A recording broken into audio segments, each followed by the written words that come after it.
Okay, the purpose of this video is going to be how to schedule a Zoom meeting for the future, right? You want to set this up for maybe later in the week or later in the month. Okay, so when we open Zoom, we are given our homepage, right? So just make sure we're toggled on our homepage. And the way to schedule a meeting for the future is we have this schedule button. All right, when we click the schedule button, it'll toggle our options.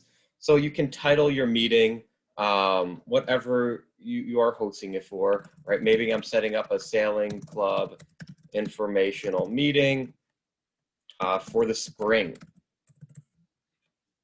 Right, so I get to pick my date.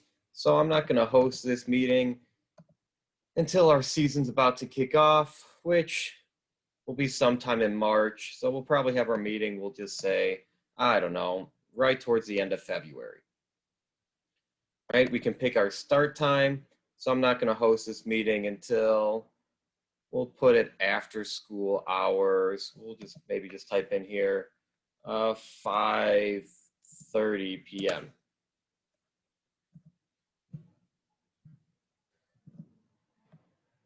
Oops, I'll just select it. I don't know why my toggling's not working. 5:15 p.m. Sure.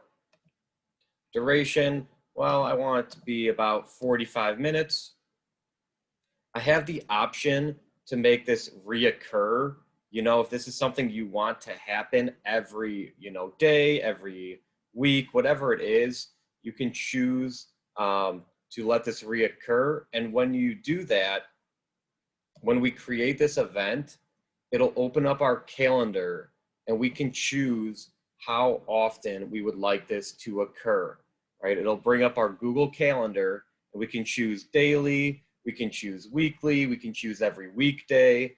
We have options here. So it's up to you if you want this to reoccur. This is a very nice option if you're doing like office hours, right? If you're doing office hours every day and you don't want to make a Zoom link for Monday, Tuesday, Wednesday, Thursday, Friday, you can just set your meeting to reoccur. Okay, that is up to you. Meeting ID, again, up to you. I just use my personal so it doesn't change. It's not a huge deal which one you choose. If you would like a passcode, you can update it to be whatever you want. So since this is for Sailing Club, I'll make my passcode Sailing. Waiting room, again, up to you, right? A waiting room creates a spot for your participants to sit in until you get there, right? This way they aren't, in a virtual space without you, right? They're not talking, they're not communicating, they're not videoing until you actually start the meeting. Okay. Your video, do you want your video on or off when you log on? Right, most likely you're going to want it on. Your participants, do you want their videos on or off when they log on? Now, again, this is just when they log on, right? Participants will have the option to turn off their camera or turn on their camera throughout the meeting whenever or whichever one you choose. Right, and then our calendar, right? We have Google Calendar, so you'd want it to select Google Calendar unless you're using this for a personal reason, then you may want to choose another. Here we have some advanced options. So when we click this arrow, it'll open up a few more options that you may want to enable or disable. So again, down here, we have this option to allow participants in before you get there. That is up to you. Again, most of the time, we probably don't want that to happen. We want them to just wait around until we actually start the meeting. But pending on your meeting, pending on what you're doing, you may want them to be in the room talking.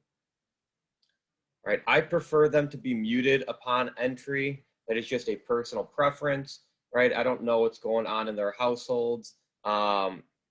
So I just want them to unmute themselves when they get in there and when they're ready to talk. And then again, up to you.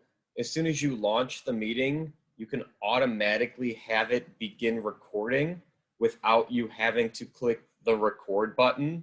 Again, that's just up to you, right? I like to manually control what and when I'm recording, so I do not automatically have it record. Rather, I manually just click the record button and pause it and end it when I'm ready.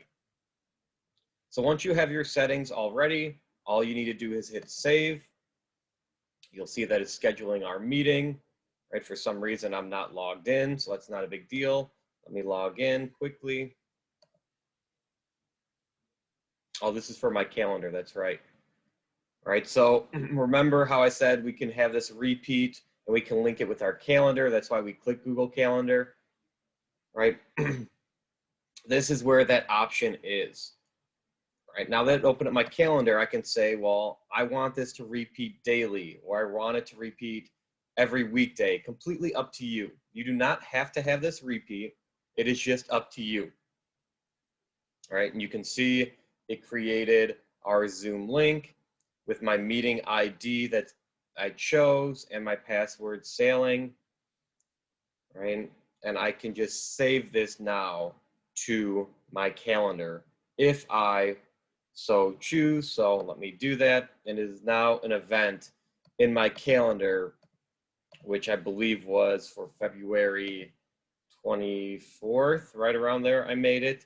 And you can see Sailing Club informational meeting is now in my calendar. All right, where we find this on Zoom, right? When we're on our home screen, there is this meetings tab. If we click meetings, right, we can see our scheduled meetings. So for example, what I have right now, you just see on Wednesday, February 24th, I have my Sailing Club meeting from 5:15 to 6 o'clock p.m. All right, when it's time to start it, I will just come in here and hit start. I have the option to copy this invitation so I can email it to anyone I would like. I can edit this invitation if I wanted to change, anything on there. And then I obviously have the option to delete it. Again, here is that meeting information that we can give to people, right? This is what happens when we hit copy. You would copy all this info. And then one other thing I might as well show you while I'm right here. I do have a reoccurring meeting set up every day for my classes, right? This is just what a reoccurring meeting would look like, right? It would just be labeled under your reoccurring meeting section. Right, so it wouldn't have an exact date because it is reoccurring. And that is everything you need to know on how to schedule a Zoom meeting for the future.